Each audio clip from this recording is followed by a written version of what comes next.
Heyo adventurers, my name is Derek and this is Elven Tower Adventures.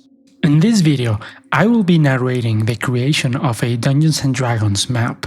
If you know my work, you probably are aware that I normally use a Wacom tablet and Photoshop.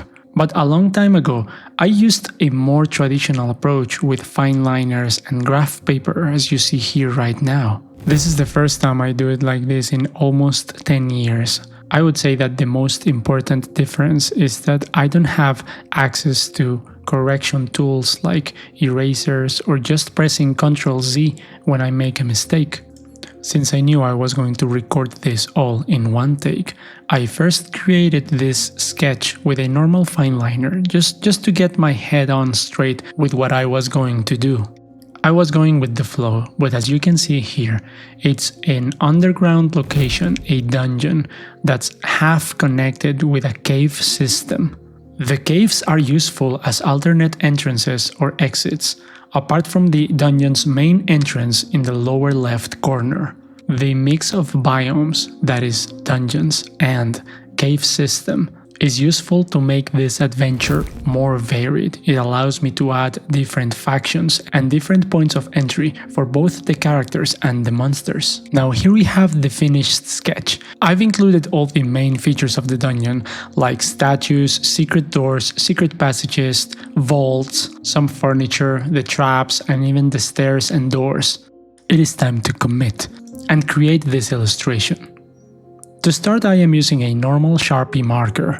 I was planning to use a fineliner for the walls, but even the biggest fineliner I have is not thick enough for the walls, or at least the way I wanted the walls to look in this illustration. The name of this piece is The Tomb of the Lost Mother. Taking inspiration from Mexican folklore legends, the Lost Mother was once a powerful mage. She had 2 children whom she lost in circumstances that were beyond her hands to solve. She dedicated her life to the study of magic, but even as powerful as she was, she could not save her children. Hence, overcome by grief and hatred for those who wronged her, the Lost Mother made 2 vows. One was to avenge her children. She dedicated decades of her life to track down those who killed them so she could avenge them. And second, the Lost Mother vowed she would use all of her magical power to bring her children back to life. Alas, the type of magic needed to resuscitate the long dead was not within her grasp. She studied the dark secrets of necromancy. She mastered the art of bringing the dead back to life, but those revived with arcane magic are not the ones who lived. They are but mockeries of their former selves. Arcane magic can only conjure an illusion of life, but not life itself. Half a lifetime later, and still heartbroken at her failures, the Lost Mother diminished and eventually died. Her bodily remains were interred in a tomb. But not only her body remains in this place, her spellbooks, scrolls, and rumor has it, even some magical items are stored within. Envious of her achievements, the Lost Mother arranged for traps and magical wards to be set on her tombs so that greedy adventurers and would-be mages would not steal her secrets. The tomb's entrance hall contains 2 bookcases and a shelf. The bookcases contain tomes that are falsified replicas of the Lost Mother's spellbooks. They are meant to fool apprentice mages. One of those tomes is cursed. It bites the hand of whoever opens it. On the lower right corner of this room, there is a trapdoor that leads to a secret passage that goes to a different part of this dungeon. After the entrance hall, there are 2 flights of 10-foot deep stairs that descend to a chapel. 2 sarcophagi rest on 5-foot deep alcoves along the stairs. They appear inert, but if an adventurer dares open the lid, undead abominations emerge from within. In the chapel, there are 4 busts on pedestals, and 2 more sarcophagi with undead monsters inside. The larger sarcophagus by the far end of this chamber is different. The lid is decorated with precious stones and intricate engravings. If the adventurers take a moment to translate the runes on the base of the sarcophagus, they discover that a knight is interred inside. He was once the sworn bodyguard of the Lost Mother. The mummified body inside still wears magical armor. However, a perilous curse falls upon whoever dares steal it.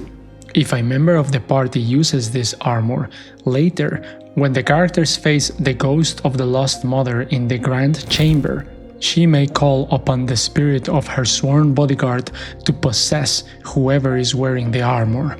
The antechamber leads to the Lost Mother's tomb. It contains 4 standing enclosures filled with ashen bones. But the main feature of this chamber is the fortified vault door that leads to the tomb. Only the greatest of locksmiths could aspire to bypass the clockwork mechanism of this door. Fortunately, this dungeon has a very non-linear design. The characters are unlikely to enter through here, but there are several other ways to enter the Grand Chamber, all of them through secret passages in the dungeon that you can see marked with S's.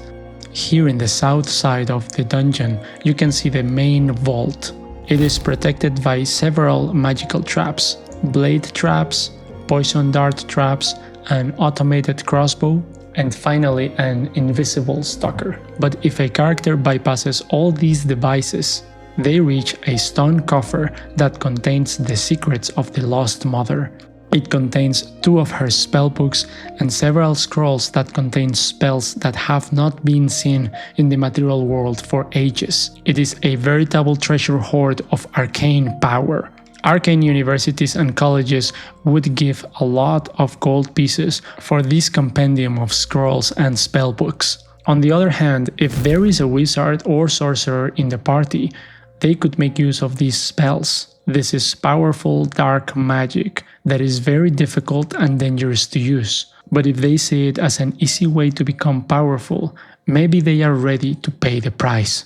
In addition, being the guardians of this knowledge might raise the attention of very unwanted parties. After this, they should be careful. The Grand Chamber, the main tomb of the Lost Mother, contains 4 magical ever-burning braziers and 4 sarcophagi. These funerary enclosures were added long after she died. They were once patriarchs or nobles of her family. And since this was the most opulent mausoleum that they possessed, they were interred here. The wardens of her estate had access to the main tomb. The latest to be added to this tomb was a court mage 2 decades ago. Someone in the party might recall that this mage was famous.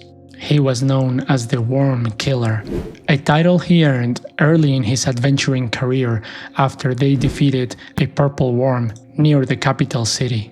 Due to his magical power in life, he is the only one who resisted the evil presence of the Lost Mother. In the final fight, his sarcophagus remains closed. At the far end of the chamber, there is a 5-step dais. Each of the steps is adorned with grafted emeralds and quartz, and at the top of it rests the grandiose and lavish sarcophagus of the Lost Mother. The lid features a carved effigy of the Lost Mother as she looked in life, a stern woman with an eye-piercing gaze. It was said that in life, her gaze was so powerful that she could make any person submit to her will. The easternmost chamber in the dungeon is a gallery, a repository of fine pieces of art. However, 2 factors have ruined most of the art pieces in this chamber. The first is seismic movements and cave-ins that have occurred in the last few decades. This has caused the chamber to become connected to a network of caverns. Then, in the last few weeks, a second factor arrived at the dungeon. A tribe of goblinoid warriors and scavengers came from the uncharted caverns. They have explored a few chambers in the tomb of the Lost Mother, but they are wary of traps and afraid of undead monsters, so their presence is mostly relegated to the gallery and the cavern chambers to the north and south of it. When the adventurers explore the dungeon, sooner or later they will come across the goblins. They are more likely to find them in the gallery, but they could also reach the southeast corner of the map from the vault. The non-linear nature of this map makes it difficult to predict how it will happen, but sooner or later they will find the goblin scavengers. Only one of the goblins, who is not their leader, speaks the common tongue. He has a thick accent and can barely make himself understood. These goblins also have a prejudice that goes back generations against surface dwellers. The characters do not have to make an alliance with the goblins, but the goblins are also too numerous to disregard. Either group could wipe out the other, so maybe it's in both groups' interests to strike a truce. However, the goblins are greedy. If they strike an alliance, the goblins will want a share of the treasure. They may not care for the arcane books of the Lost Mother, but if the characters find gold, the goblins want some of it. By this point I have illustrated most of the features in the dungeon. The floor tiles follow the graph paper. I just have to draw following the pre-printed lines. I make some of the lines irregular on purpose to give it the look of cracked stone flooring. By this point I am more than satisfied because I am beyond the part where I could have made a grievous mistake. Working with ink fine liners carries this risk. If you make a mistake, there is little you can do to fix it. This is looking pretty good and this is mostly finished. Now I have to start working with the hatching. When I started making maps almost a decade ago, Dyson Logos was already a prominent cartographer. His work has inspired cartography enthusiasts throughout the years. I soon discovered, like many others, that illustrating the hatching with Dyson Logos technique and similar is very relaxing and very satisfying to do. It is a subtle and satisfying art of surrounding the dungeon you just finished with a hatching pattern that makes it look like there is rock beyond the dungeon walls. Also, I have found that it is very forgiving. It doesn't have to be perfect, there's many inconsistencies as you can see here in my illustration, but it's more like a vibe. And I really appreciated doing it again by hand, because when I work digitally with Photoshop these days, I normally just reuse patterns that I illustrated in the past, so I don't draw them anymore, I just add them as fillers. It's faster to do it that way, that's why I do it, but it was also cool to do it here with the fine liners. Here I am just about to finish. Now here is the experimental part of this illustration, and here I took a very big risk because I didn't know how it was going to look in the end. I am using an orange Sharpie highlighter to give it a sense of depth on the walls.